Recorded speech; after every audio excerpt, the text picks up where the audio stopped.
নমস্কাৰ পোনপ্ৰথমে হীৰকজ্যোতি আছাম ইউটিউব চেনেলটিলৈ সকলোকে স্বাগতম জনাইছোঁ। আজি এই ভিডিঅ'ৰ মাধ্যমেৰে ভাৰতৰ ৰাষ্ট্ৰপতিৰ নিৰ্বাচন প্ৰক্ৰিয়াটো আলোচনা কৰিবলৈ ওলাইছোঁ। গতিকে দেৰি নকৰি আহক ভিডিঅ'টো আৰম্ভ কৰোঁ।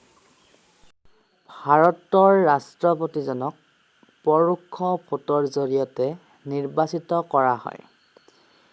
এই নিৰ্বাচনৰ বাবে পোনপ্ৰথমে সংসদৰ নিৰ্বাচিত সদস্যসকল আৰু ৰাজ্যৰ বিধানসভাৰ নিৰ্বাচিত সদস্যসকলক লৈ এক নিৰ্বাচক মণ্ডলী গঠন কৰা হয়।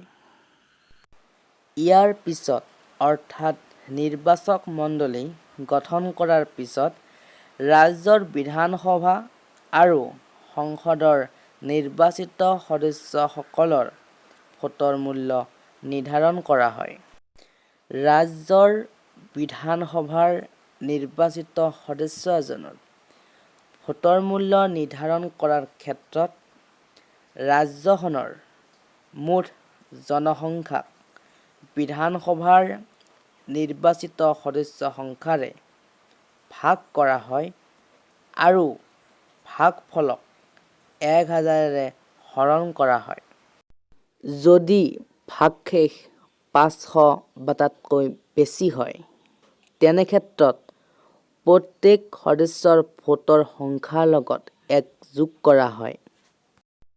আকৌ সংসদৰ নিৰ্বাচিত সদস্য এজনৰ ভোটৰ মূল্য নিৰ্ধাৰণ কৰাৰ ক্ষেত্ৰত ভাৰতবৰ্ষৰ সকলোবোৰ ৰাজ্যৰ বিধানসভাৰ নিৰ্বাচিত সদস্যসকলৰ মুঠ ভোটৰ সংখ্যাক সংসদৰ নিৰ্বাচিত সদস্য সংখ্যাৰে ভাগ কৰা হয়।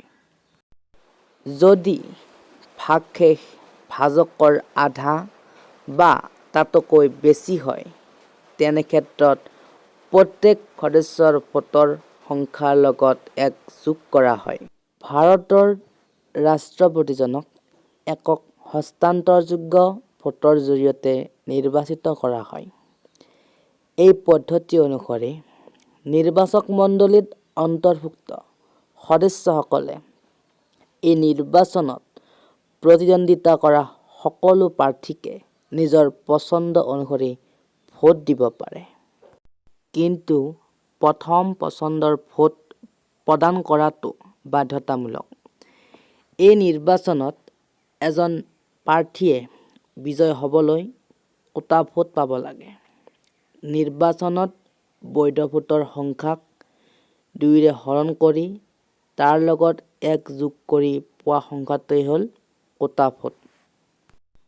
কোটা ভোটৰ ক্ষেত্ৰত সূত্ৰটো হ'ব এনেধৰণৰ: মুঠ বৈধ ভোটৰ সংখ্যা হৰণ 2 আৰু যোগ 1।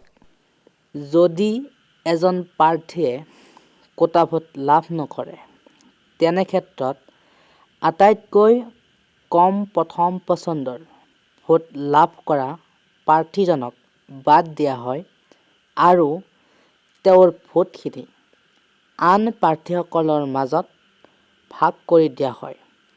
এনেদৰে ভোট ভাগ কৰি দিয়াৰ পিছতো যদি কোনো এজন প্ৰাৰ্থীয়ে কোটা ভোট লাভ নকৰে, তেনে ক্ষেত্ৰত পুনৰ আটাইতকৈ কম প্ৰথম পছন্দৰ ভোট লাভ কৰা প্ৰাৰ্থীজনক বাদ দিয়া হয় আৰু তেওঁৰ ভোটখিনি ভাগ কৰি দিয়া হয়। এনেদৰে ভোট ভগাই দিয়াৰ ফলত যিজন প্ৰাৰ্থীয়ে কোটা ভোট লাভ কৰিব, তেওঁকে নিৰ্বাচনত বিজয়ী হোৱা বুলি ঘোষণা কৰা হ'ব।